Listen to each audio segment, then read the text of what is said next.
Hello and welcome to Organic Edible Garden. Christmas and New Year are over. It's now midsummer and the garden is growing abundantly. Over the next 2 weeks we're going to look at ways to keep it growing at its best until the autumn period.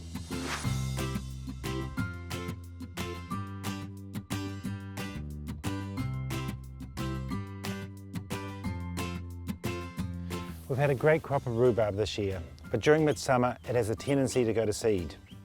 And all the energy from the plant will now go into the seed head, so as soon as it appears, it's best to break it off.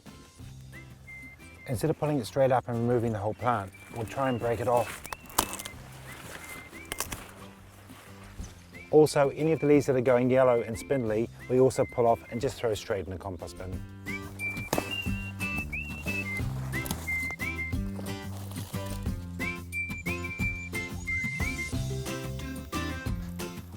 A lot of people have issues throwing rhubarb leaves into the compost bin, and if it's pure rhubarb it would be a problem, but if it's mixed with other compost it all breaks down and I think it's fine.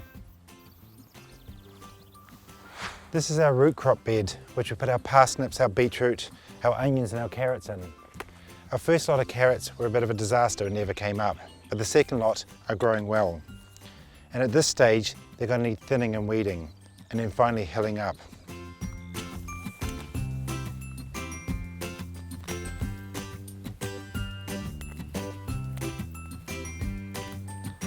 It doesn't matter if you pull some of the carrots off when you're weeding because they're too thickly sown anyway. The carrots, we want them thinned out, probably about 2 or 3 centimetres apart. They're too thick like this and it'll actually force them to be narrow and spindly. So I'm just going to pull every second or third one out.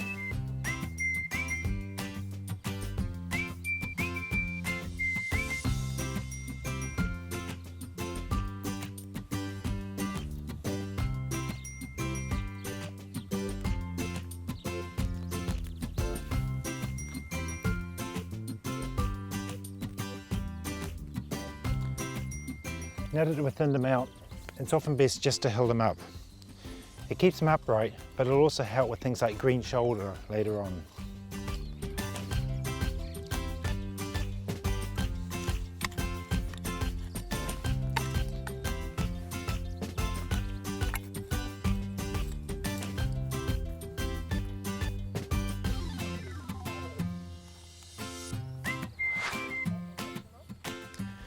The beetroot crop is just about over, but our parsnips are still going for gold. There's a lot of leaf growth at the moment, and it's not a problem, because soon, when they start dying down, all the energy will go into the root. I can see that the parsnips are sizing up well, but I'm not going to eat them. They always taste much better when we get our first winter chills. And I can also see the soil here is quite dry, so keeping up the watering over the summer period will give you good sized roots. In this bed I planted my main season potato crop, which in this case is agria. And unlike your early potatoes like Rocket and Swift, which are planted during a wetter time of year, these are planted in midsummer. In that case, just keep the moisture levels up to get them growing well. Also in the soil, I put a good dosage of comfrey leaves with them. This will give them a lot of potassium and double the size of my crop. A few weeks ago, I stuck in my summer insectary. These are things that are often neglected or thought not to be important, but are really vital for any organic garden. With the flowers coming on, it's going to attract things like your hoverflies and your parasitic wasps. It's also going to feed our monarch butterflies, which will bring beauty and energy into our garden. Without this is when we build up our population of bad insects like your aphids and your green shield beetle, and we want to keep that at bay. In our insectary, we've planted things like cosmos, zinnias, cornflowers and bergamots. They're great for the beneficial insects, but they're also good for the monarch butterflies. The monarch, although it lays its eggs on a swamp plant, which is great for caterpillars, they still need to feed. And these flowers have ample amounts of nectar to feed our monarchs. In this bed, I planted my second crop of cucumbers, and at this end, it's watermelons and rock melons.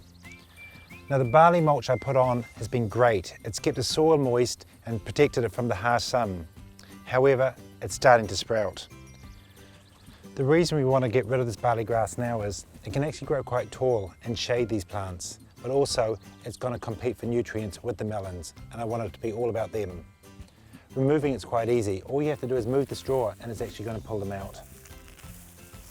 If you do it at this stage, it's a lot easier.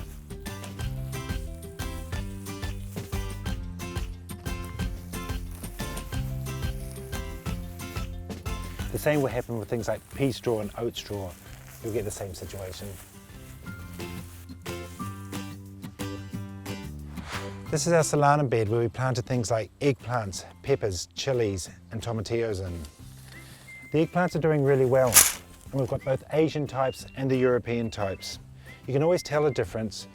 This has a greener leaf and it will have a rounder eggplant, whereas the Asian types always have a longer eggplant and a more purple leaf. And as the eggplants get bigger, they're going to make the plants top heavy. So what we're going to do now is we're going to stake them.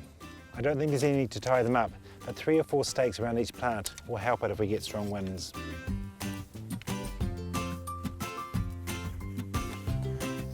You can put as many stakes in as you like, depending on the size of your plant.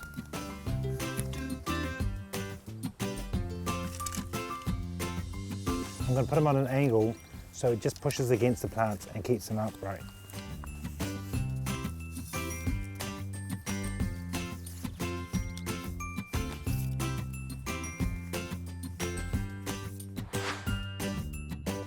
And like the eggplants, the peppers are doing really well, but they're still going to need staking.